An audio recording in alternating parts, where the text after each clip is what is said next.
देखिए आज से आपका भौगोलिक चिंतन प्रारंभ हो रहा है। ठीक, इसमें पार्ट 1, पार्ट 2, पार्ट 3।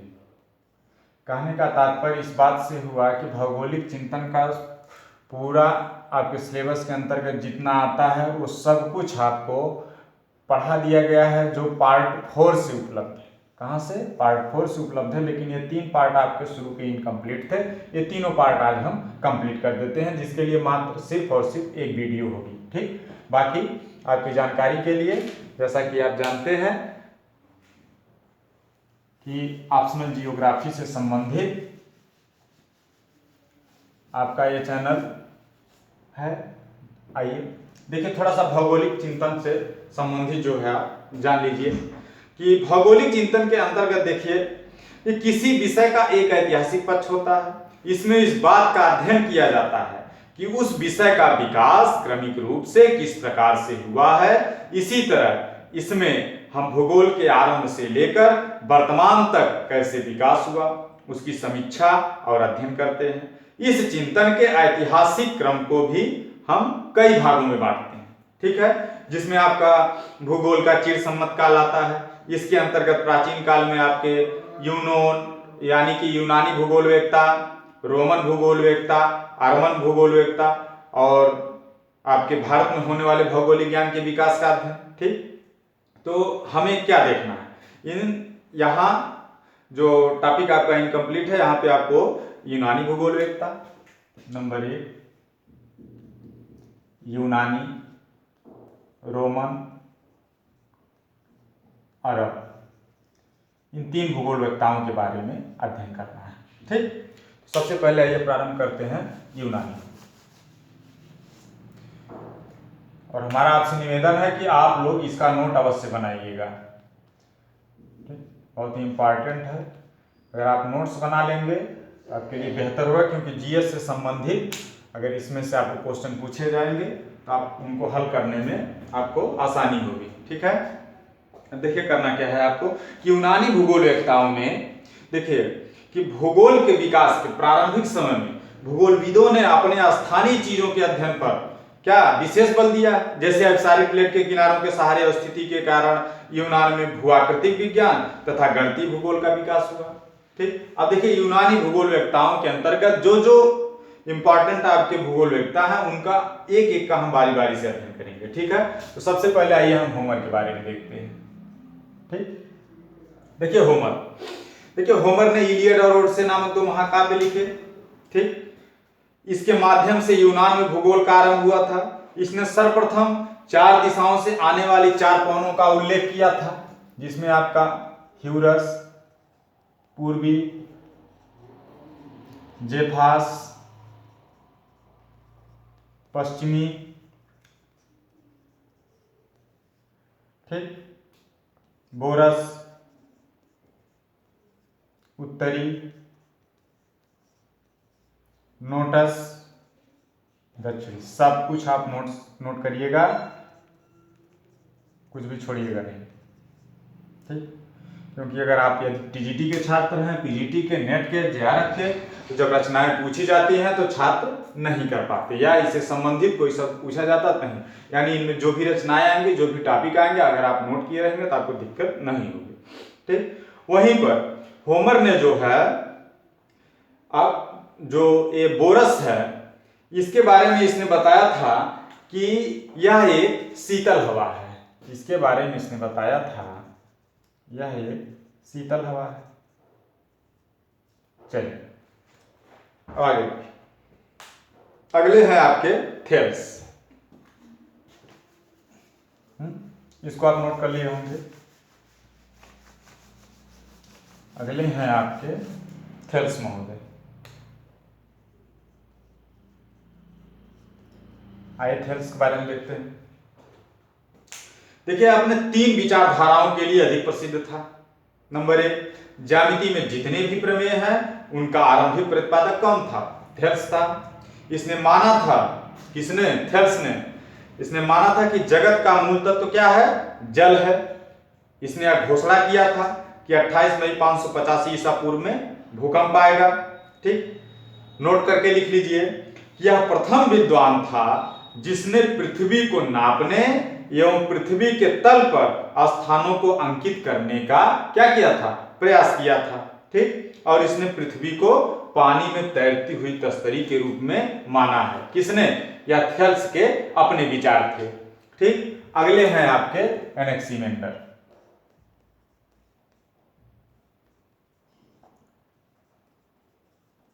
अगले हैं आपके सीमेंडर। आइए देखते हैं इनका क्या योगदान था। ठीक है, चलिए देखिए, यह थेल्स का शिष्य था।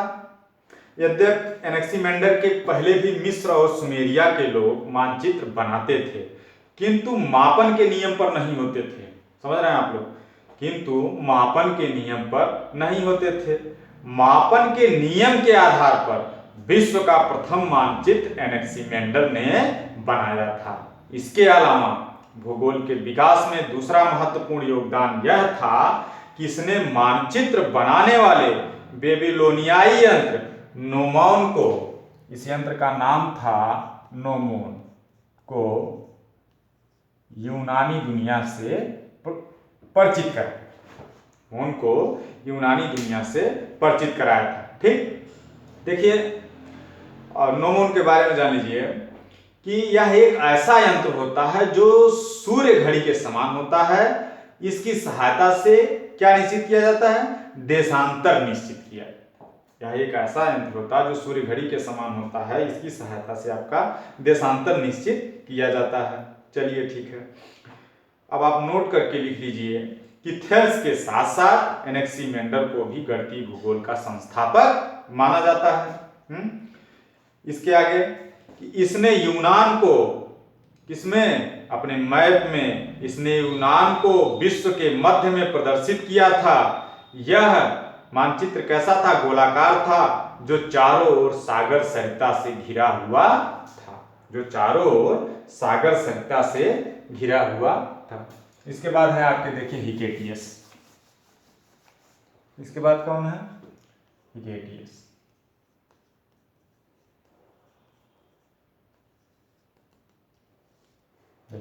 देखिए हिकेटियस का क्या योगदान है।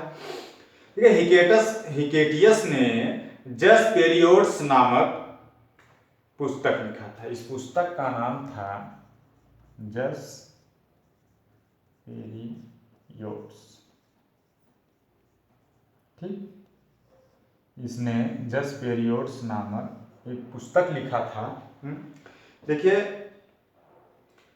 वस्तुतः हिकेटियस ने उसे भूगोल के दृष्टिकोण से नहीं लिखा, ठीक है, बल्कि उसने एजियन सागर के चारों ओर की भौगोलिक व मानवीय विशेषताओं का क्या किया? व्यापक विश्लेषण किया था। इसी पुस्तक के आधार पर हिकेटियस को भूगोल का पिता कहा जाता है।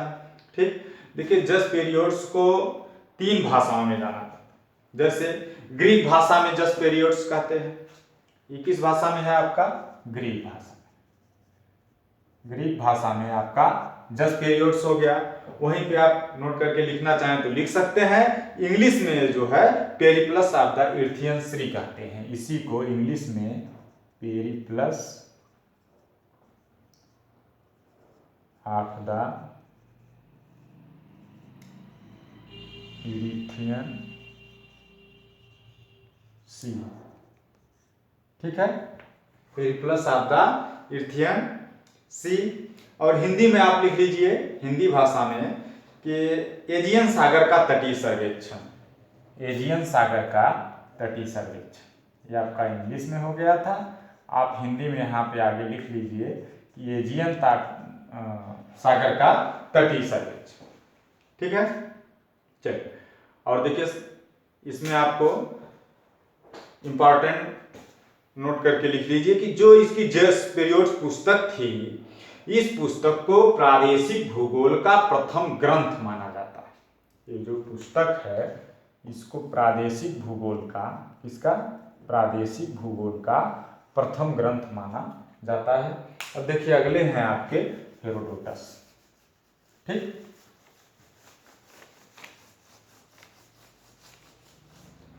अगले यूनानी भूगोलवेत्ता आपके हेरोडोटस।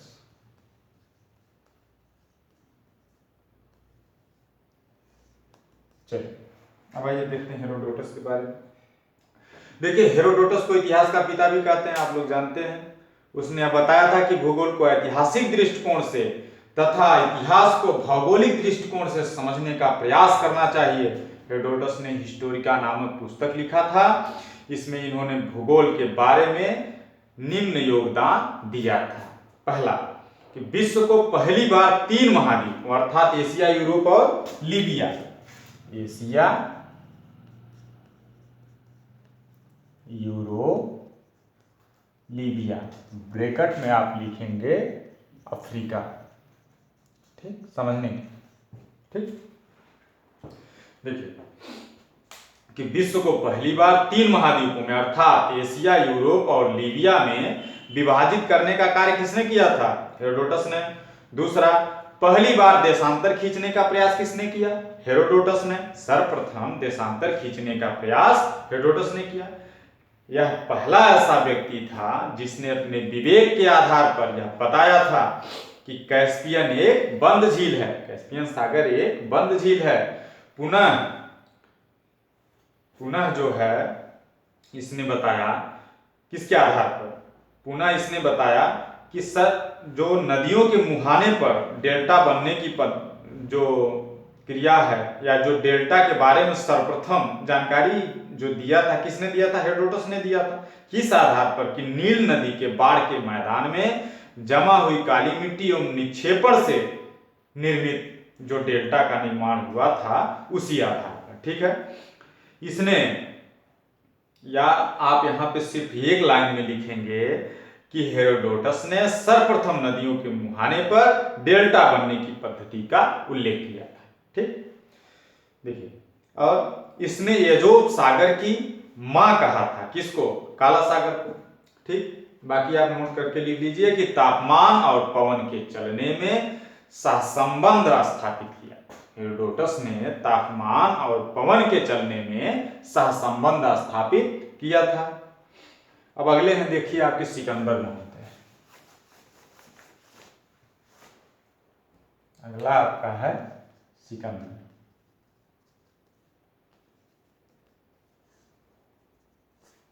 सिकंदर ने क्या? ठीक है, सिकंदर को अपने गुरु से 2 बातों की प्रेरणा मिली थी। पहला, यूनानी सभ्यता और संस्कृति का समूचे विश्व में प्रसार करना। दूसरा, पूर्वी दुनिया की सीमा निर्धारित करना।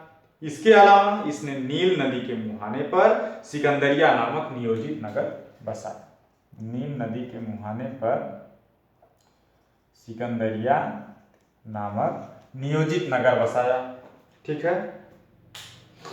और सिकंदरिया विश्वविद्यालय बनवाया। अंततः सिकंदरिया यूनानी जगत में ज्ञान विज्ञान का सबसे बड़ा केंद्र बन गया। समझ रहे हैं आप लोग? अब देखिए अगले आते हैं आपके इरेटोस्थनीज। अगला है आपका इरेटोस्थनीज।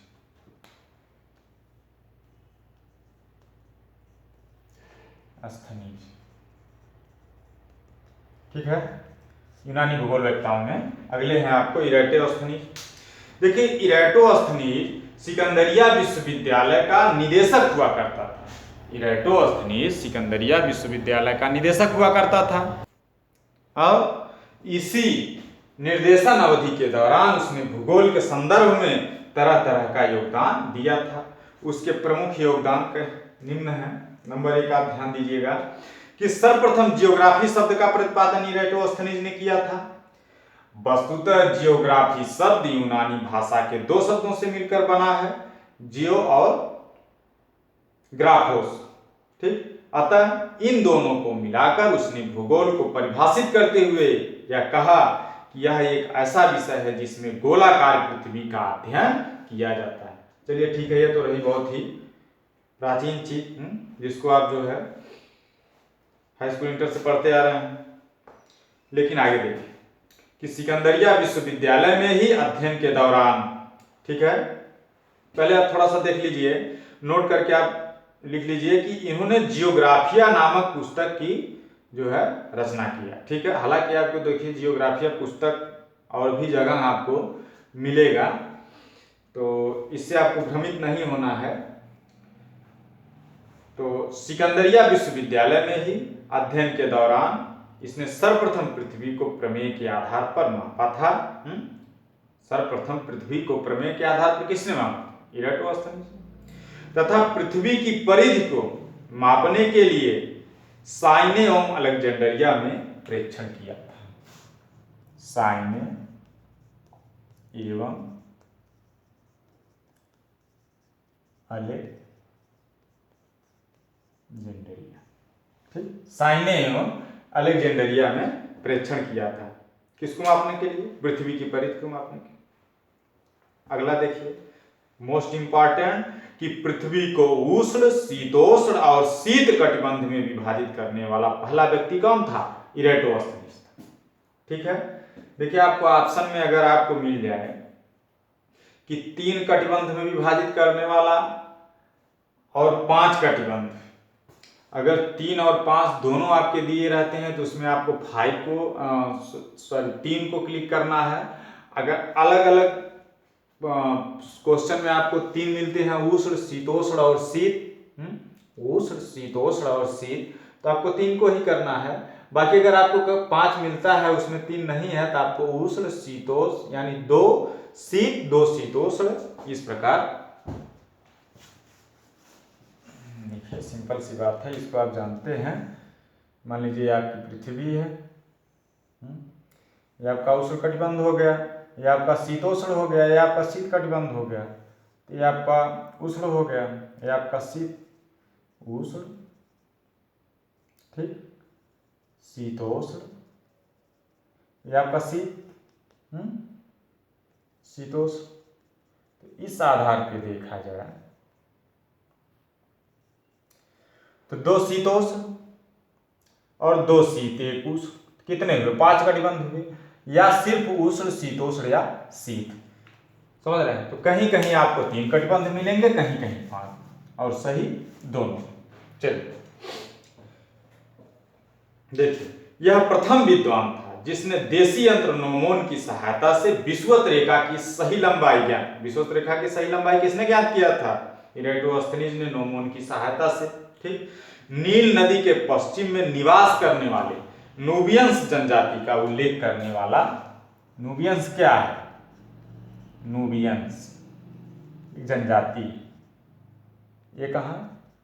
नील नदी के पश्चिमी किनारे पर निवास करने वाली नूबियंस जनजाति का उल्लेख सर्वप्रथम किसने किया था? इराटोस्थनीज ने। अब देखिए अगले भूगोलवेत्ता हैं आपके हिप्पारकस महोदय। यूनानी भूगोलवेत्ताओं में अगले भूगोलवेत्ता हैं आपके हिप्पारकस।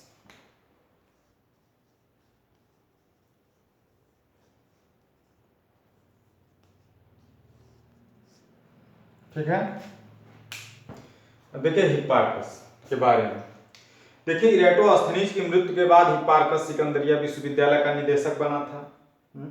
इसने गणितीय भूगोल तथा खगोल विज्ञान के विकास में अहम योगदान दिया। जिस प्रकार आज अक्षांश देशांतर बनाया जाता है, इसे विकसित करने वाला प्रथम व्यक्ति हिप्पारकस ही था। ठीक, इसके लिए इसने एस्ट्रोलेब, यह एक उपकरण है, एस्ट्रोलेब, ठीक, इसको उपकरण को आप चाहें तो लिख सकते हैं। इसके लिए इसने एस्ट्रोलेब नामक उपकरण विकसित किया था। ठीक है, इसके अलावा यह उपकरण जो आपका है अक्षांश देशांतर नापने का उपकरण है। ठीक, तो इसके अलावा इसने 850 तारों की विशेषताओं से युक्त एक सूची तैयार किया था। अक्षांश देशांतर रेखाओं के जाल पर विश्व को 11 जलवायु प्रदेशों में विभाजित किया। विश्व को 11 जलवायु प्रदेशों में किसने विभाजित किया था? हिप्पारकस। ठीक है, किस आधार? अक्षांश और देशांतर रेखाओं के जाल के। अब देखिए आपको आते हैं पेसोडोनियस। यूनानी भूगोलवेत्ताओं में आखिरी भूगोलवेत्ता आपके पेसोडोनियस। पेसोडोनियस, ठीक है, चलिए। देखिए, पेसोडोनियस की पहचान प्रधान रूपेण एक समुद्र वैज्ञानिक के रूप में होती है। इसने द ओशियन नामक पुस्तक लिखा था। इसने द ओशियन नामक पुस्तक लिखा था, ठीक है। समुद्र के संबंध में इसने ज्वार भाटा, लवणता, तरंग इत्यादि का अध्ययन किया था, किंतु यह अपने दो कथन के कारण विशेष प्रसिद्ध था। इसमें जो कथन, ध्यान दीजिएगा, इसमें जो कथन सही था उसे दुनिया ने अस्वीकार किया, ठीक। जो कथन इसका सही था उसे दुनिया ने अस्वीकार कर दिया, वह 20वीं शताब्दी के अध्ययन के बाद सही माना गया। जो दुनिया ने अस्वीकार कर दिया उसे 20वीं शताब्दी के बाद फिर सही माना गया। 20वीं शताब्दी के अध्ययन के बाद सही माना गया, किंतु जो कथन इसका त्रुटिपूर्ण था उसे समूचे विश्व में क्या किया गया, स्वीकार किया गया। देखिए, पहला कथन, उसने पृथ्वी की परिधि को उसके वास्तविक परिधि का क्या केवल आधा बताया। पेसोडोनियस ने पृथ्वी की परिधि को उसकी वास्तविक परिधि का केवल आधा बताया। यह कैसा कथन था, या इसका त्रुटिपूर्ण कथन था, लेकिन इसको पूरी दुनिया ने मान लिया। दूसरा, इसने बिना कारण दिए यह बताया कि भले ही सौर विकिरण की सर्वाधिक प्राप्ति, ध्यान दीजिएगा, इंपॉर्टेंट लाइन है इसकी, कि इसने बिना कारण दिए यह बताया था कि भले ही सौर विकिरण की सर्वाधिक प्राप्ति विषुवत रेखीय क्षेत्रों में होती है, किंतु वास्तविक रूप से सर्वाधिक तापमान उत्तरी गोलार्ध उष्णकटिबंधीय आयन रेखाओं के पास होती है। उष्णकटिबंध में आयन रेखाओं के पास होती है। आयन रेखाओं का तात्पर्य इस बात से हुआ, जो आपकी विषुवत रेखा है इससे आपका 20 से 22 डिग्री, ठीक है, 22 डिग्री जो है अक्षांश तक। तो समझ गए आप लोग, उत्तरी गोलार्ध में उष्णकटिबंध में सर्वाधिक तापमान आयन रेखाओं के पास होता है, ठीक। अगला देखिए, इसने ही सर्वप्रथम बताया कि न्यू मून तथा full moon, new moon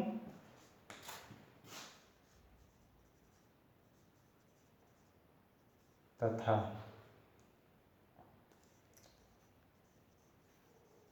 full moon, देखिए, इसने बताया कि इस दिन दीर्घ ज्वार आते हैं। समझ गए आप लोग इस बात को। तो देखिए, आपके जो यूनानी भूगोलवेत्ता थे वो आपके कंप्लीट हो गए। अब आपको इसमें जो है रोमन भूगोलवेत्ताओं के बारे में अध्ययन करना।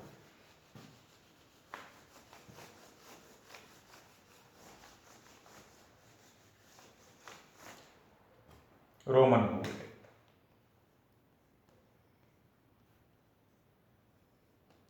ठीक है। मुख्य रूप से इसमें आपको स्ट्रैबो और जो है टालेमी के बारे में अध्ययन करना है। तो सबसे पहले हम प्रारंभ करते हैं स्ट्रैबो के बारे में। स्ट्रैबो, ठीक।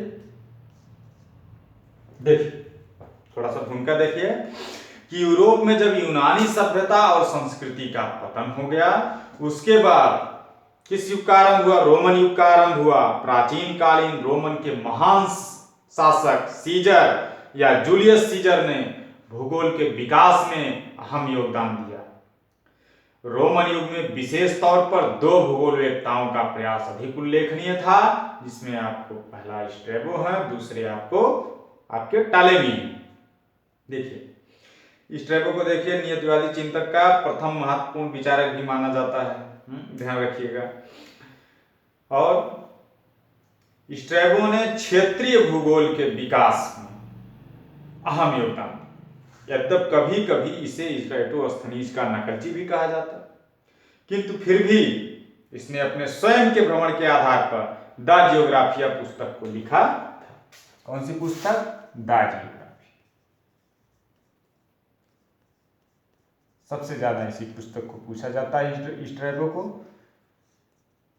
ठीक, द जियोग्राफी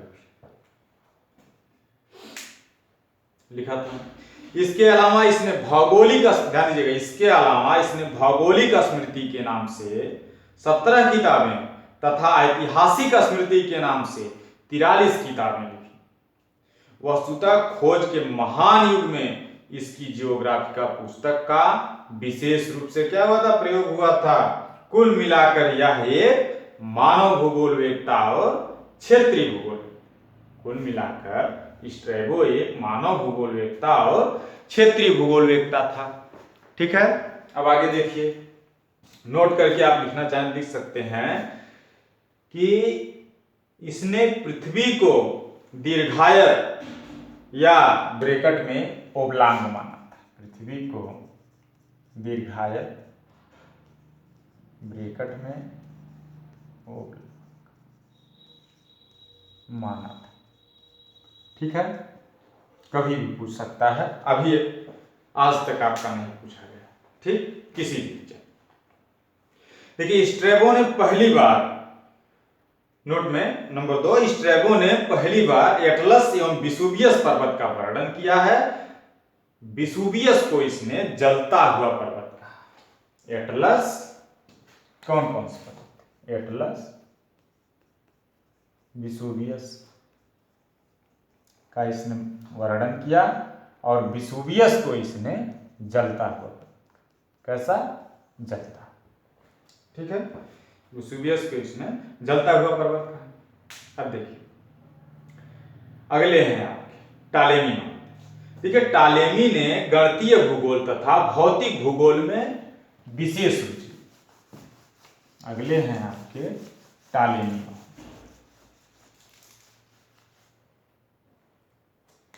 अगले कौन है आपके, टालेमी। इन्होंने गणितीय भूगोल और भौतिक भूगोल में विशेष रूप लिया।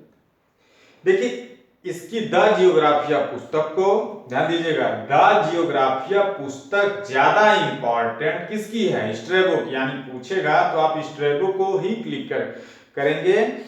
और यहाँ पे ध्यान दीजिएगा, भ्रमित नहीं होगा कि इसकी यानी टालेमी की द जियोग्राफिया पुस्तक को अरब जगत में या अरब में अल्मागस्ट के नाम से जाना जाता है। जो टालेमी की द जियोग्राफिया पुस्तक है, इसको अरब जगत में अल्मागस्ट, यानी कि आपको क्या ध्यान देना, अल्मागस्ट अरब जगत में अल्मागस्ट के नाम से जाना जाता था। ठीक है, अन्य पुस्तकों में आप अगर चाहें तो लिख सकते हैं जियोग्राफिक सिंटैक्सिस एनेलिमा। टालेमी की अन्य पुस्तकें हैं जियोग्राफिक सिंटैक्सिस। ठीक, जियोग्राफिक सिंटैक्सिस, दूसरा आपका एनेलिमा। ये किसकी पुस्तक है, टालेमी। चलिए अब आगे देखिए, इसने यह स्वीकार किया था कि भूगोल के विकास के लिए अक्षांश एवं देशांतर रेखाओं के बनाने की पद्धति में विकास आवश्यक है।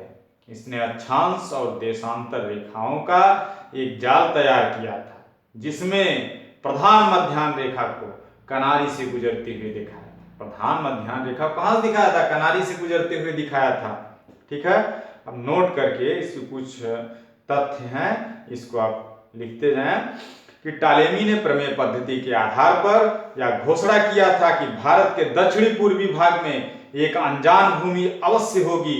उसे इसने टेरा ऑस्ट्रेलिया या टेराइकोग्निटा नाम दिया था। टेरा ऑस्ट्रेलिया या टेराइकोग्निटा। ठीक है, या आपका जो है टेराइकोग्निटा। इसके बाद देखिए क्या नाम दिया था, टेरा ऑस्ट्रेलिया या टेराइकोग्निटा। इसके बाद इसने पहली बार अक्षांश और देशांतर रेखाओं पर आधारित विश्व मानचित्र का निर्माण किया था। पहली बार इसने अक्षांश और देशांतर रेखाओं पर आधारित विश्व मानचित्र का निर्माण किया था। अगला, यह प्रथम विद्वान था जिसने वोल्गा नदी की जानकारी प्राप्त की। एवं उसे अपने मानचित्र पर क्या किया, अंकित किया। अगला, इसने ही सर्वप्रथम बंगाल की खाड़ी को किसके अपने मानचित्र में अंकित किया। इसने गंगा एवं उसकी सहायक नदियों का उद्गम हिमालय में दिखाया। ठीक। अगला, कि टालेमी ने विश्व का मानचित्र रूपांतरित शंक्वाकार प्रक्षेप पर बनाया। टालेमी ने विश्व का मानचित्र रूपांतरित शंक्वाकार प्रक्षेप पर बनाया। ठीक। अगला देखिए, इसने सर्वप्रथम मानचित्र प्रक्षेप के संबंध में अक्षांश और देशांतर शब्दों का प्रयोग किया था। अर्थात अक्षांश और देशांतर शब्दों का प्रयोग सर्वप्रथम किसने किया था, टालेमी ने किया था। ठीक है, ये आपके हो गए रोमन भूगोलवेत्ता। अब देखिए अरब भूगोलवेत्ताओं के बारे में। ठीक है, अरब भूगोलवेत्ता, ध्यान दीजिएगा।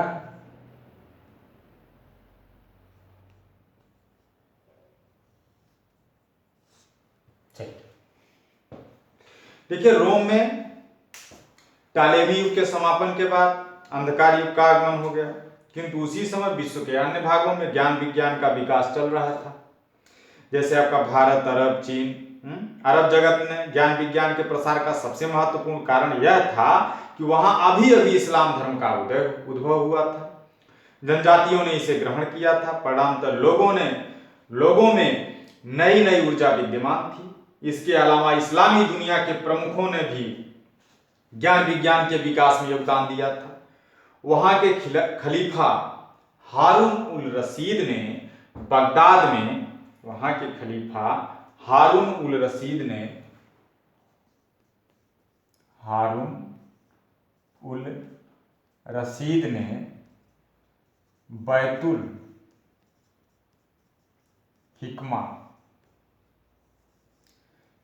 बैतुल हिकमा नामक संस्थान स्थापित किया था। इसी बैतुल हिकमा में समूचे विश्व के विद्वानों को आमंत्रित किया गया तथा पुस्तकों का अरबी भाषा में क्या किया गया, अनुवाद किया गया। जैसे आर्यभट्ट की महान पुस्तक सूर्य सिद्धांत का अरब जगत में सबसे महान पुस्तक थी। ठीक। इसके अलावा खलीफा अल मामून, ध्यान दीजिएगा, इन्होंने ही जो हमने अभी पढ़ा रोमन भूगोलवेत्ताओं में टालेमी की द जियोग्राफिया पुस्तक का जो अल्मागेस्ट नाम से है अरब भूगोल में, तो खलीफा अल मामून इन्होंने ही टालेमी की द जियोग्राफिया पुस्तक का अनुवाद किया था। किसमें, अल्मागेस्ट के नाम से। ठीक है। ठीक। तो खलीफा अल मामून ने भी दुनिया भर के विद्वानों का क्या किया था, सम्मान किया था। ठीक। अब देखिए, इसमें प्रारंभ करते हैं इब्न हाकल से। हो गया।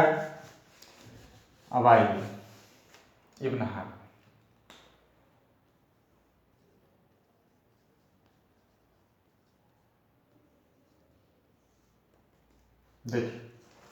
देखिए अरब भूगोलवेत्ताओं में अरब जगत में भूगोल का पिता किसे कहा जाता है, इब्न सीना को माना जाता है। किसे माना जाता है, इब्न सीना को माना जाता है। किंतु अरब भूगोल का पिता इब्न सीना को माना जाता है। ठीक है।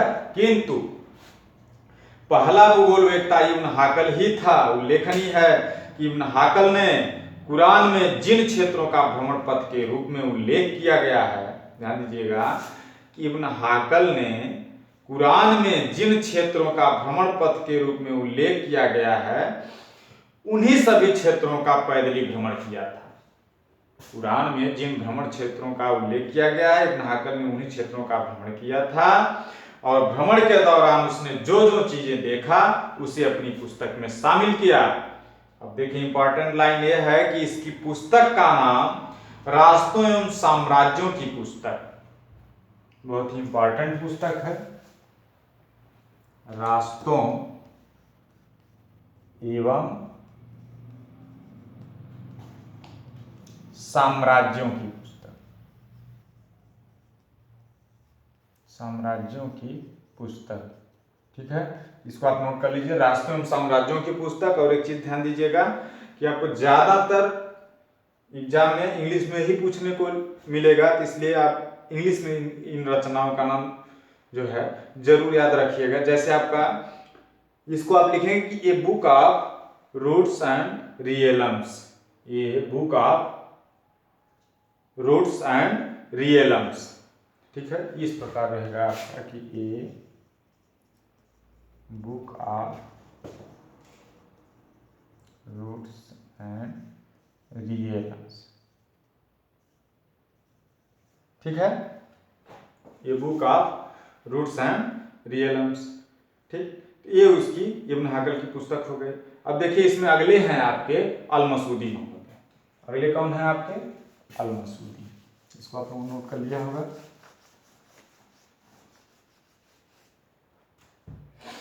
अल-मसूदी,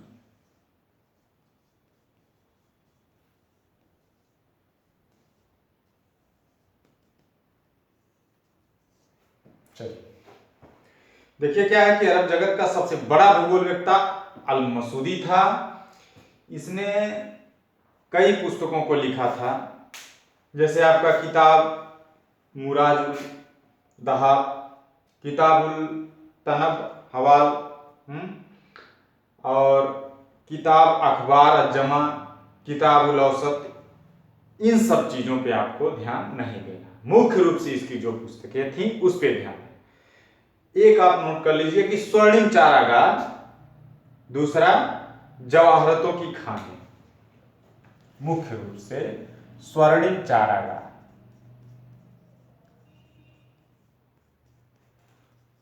ठीक। दूसरा है आपका जवाहरातों की खाने, सबसे ज्यादा नहीं पूछा यही तो, ठीक है। स्वर्णिम चारागार या जवाहरतों की खाने, ठीक है। देखिए इसने भौतिक भूगोल और मानव भूगोल पर जोर दिया था। इसने कैस्पियन सागर में नौवाहन करके बताया था कि कैस्पियन सागर एक झील है। इसने बताया था कि पशु एवं पौधे अपने पर्यावरण के साथ क्या करते हैं? अनुकूलन करते हैं, ठीक है। अब अगला देखिए आपका अल-बेरूनी। अगले हैं आपके अल-बेरूनी।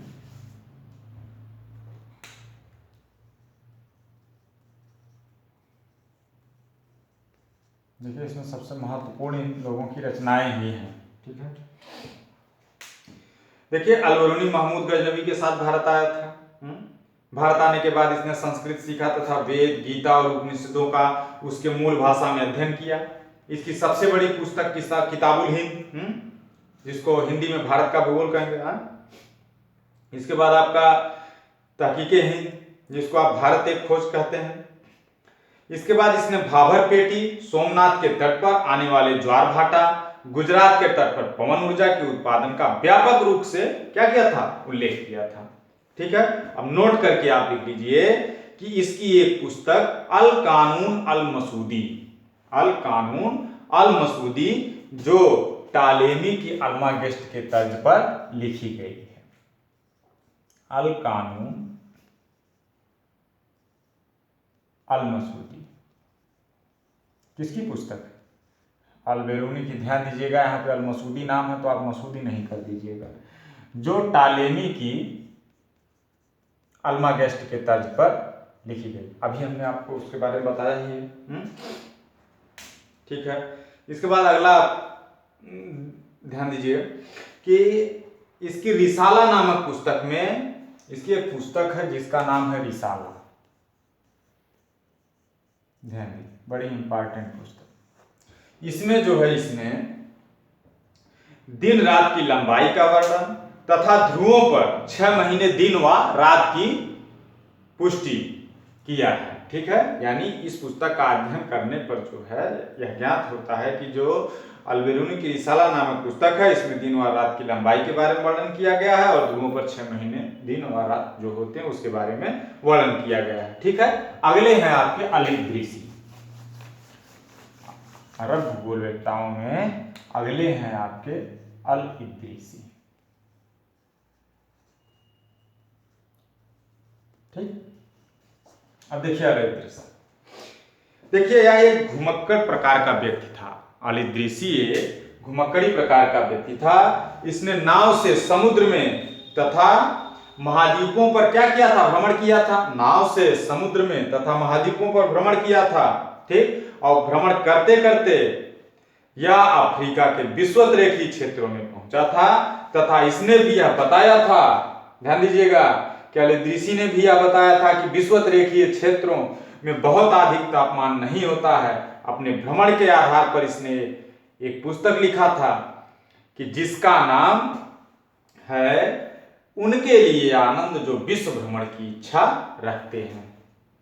इसको आप जरूर नोट करिए, उनके लिए आनंद जो विश्व भ्रमण की इच्छा रखते हैं। बड़ी इंपॉर्टेंट पुस्तक है इसकी, ठीक है। और इसको जो है आप इंग्लिश में भी नोट कर लीजिए कि amusement for those who wants amusement, इस प्रकार अम्यूजमेंट ऐसे रहेगा, फॉर दोज, ठीक है। उसके आगे लिखिए who wants to travel around the world, ठीक है, who wants to travel around the world. इसको अरबी भाषा में अल-रुबारी कहा जाता है। देखिए इंग्लिश भाषा में हमने आपको ये बताया, और अरबी भाषा में इसको क्या कहते हैं? अल-रुबारी।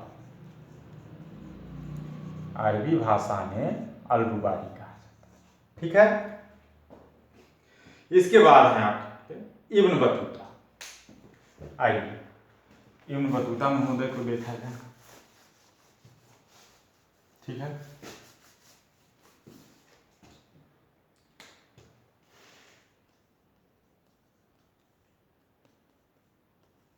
अरब भूगोल, देखिए यह मोरक्को का रहने वाला था, तथा प्रजाति के दृष्टिकोण से कैसा था? निग्रो था। इसके निरंतर भ्रमणशील स्वभाव के कारण ही इसे अरब दुनिया का मार्को पोलो कहा जाता है। इसके निरंतर जो है भ्रमणशील स्वभाव के कारण ही अरब दुनिया का मार्को पोलो कहा जाता है। 14वीं शताब्दी में यह मोहम्मद बिन तुगलक के दरबार में दिल्ली पहुंचा था। तुगलक ने इसे चीन में अपना राजदूत बनाकर भेजा था। अंततः इसने अपने भ्रमण के आधार पर रेहेला नामक एक पुस्तक लिखा। कौन सी पुस्तक लिखा? रेहेला, ठीक है, ठीक है। कौन सी पुस्तक लिखा? रेहेला नामक पुस्तक लिखा। इसको आप इंग्लिश में लिख लीजिएगा, रेहेला ऑफ ट्रेवल्स, या इसी को कहते हैं कि एक ग्रंथ यात्रा, ठीक है। यानी हिंदी में सिर्फ आपको रेहेला मिल सकता है, इंग्लिश में रेहेला ऑफ ट्रेवल्स मिल सकता है, इंग्लिश में आपको रेहेला ऑफ ट्रेवल्स मिल सकता है, और हिंदी में आपको एक ग्रंथ यात्रा मिल सकता है, और इसकी भाषा में रेहेला मिल सकता है। तो रेहेला नामक पुस्तक लिखा था। रेहेला वास्तव में कैसी पुस्तक थी? एक मानव भूगोल की पुस्तक थी। इसमें जाति, प्रजाति, कृषि इत्यादि का वर्णन मिलता है। वास्तव में यह एक मानव भूगोल की पुस्तक थी। कौन? रेहेला। अब देखिए अगले हैं आपके इब्न खालदून। अरब भूगोलवेत्ताओं में अगले हैं आपके इब्न खालदून।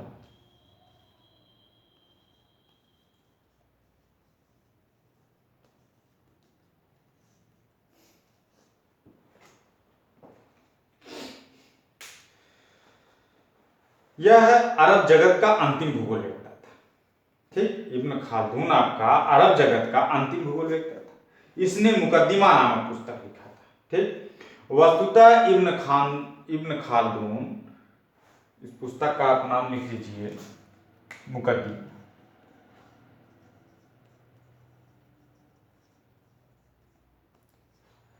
नामक पुस्तक लिखा था, ठीक है। वस्तुतः इब्न खालदून जो है उस दौर में था जब धीरे धीरे अरब साम्राज्य का पतन हो रहा था। इसने अरब साम्राज्य के पतन की व्यापक रूपरेखा दी थी, ठीक है। और नोट करके आप नीचे लिख लीजिए कि अरब जगत में अल-बलाखी ने, ठीक, देखिए अल-बलाखी का नाम कहीं कहीं पर आपको अल-बल्की भी मिल सकता है। तो अल-बलाखी ने किताबुल उल अस्कल नामक एक विश्व की प्रथम जलवायु मानचित्र तैयार किया था। किसने? अल-बलाखिल ने किताबुल अस्कल, यहां पे किताबुल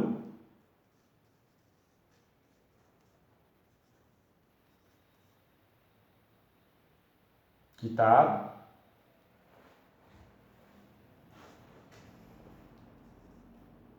उल अस्कल नामक विश्व की सर्वप्रथम जलवायु मानचित्र तैयार किया था। किसने किया था? अल-बलाखिल। ठीक है, विश्व की प्रथम जलवायु मानचित्र तैयार किया था। तो आपका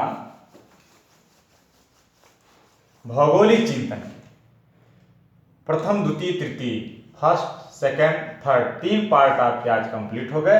यानी अब आप करना क्या है कि पार्ट 4 जियोग्राफिकल थॉट, जो लोग ये वीडियो पहली बार देख रहे हैं उनके लिए हम कहना चाहते हैं, जियोग्राफिकल थॉट पार्ट 4 में, जियोग्राफिकल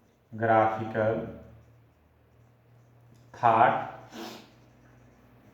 पार्ट 4 में, पार्ट 4 से अब आपको आगे अध्ययन करना है। ठीक है, यानी 3 पार्ट आपके इसमें कंप्लीट हो गए। अब चौथा पार्ट आपका यहाँ से आपका कंप्लीट है और पूरा जियोग्राफिकल थॉट या भौगोलिक चिंतन आपको जितना सिलेबस के अंतर्गत आता है उतना आपको पढ़ाया गया। ये 3 आपके इनकम्प्लीट थे जो आपको आपके आज पूरे हो गए। ठीक, बाकी आपको चैनल को सब्सक्राइब शेयर करना ना भूलें, क्योंकि ये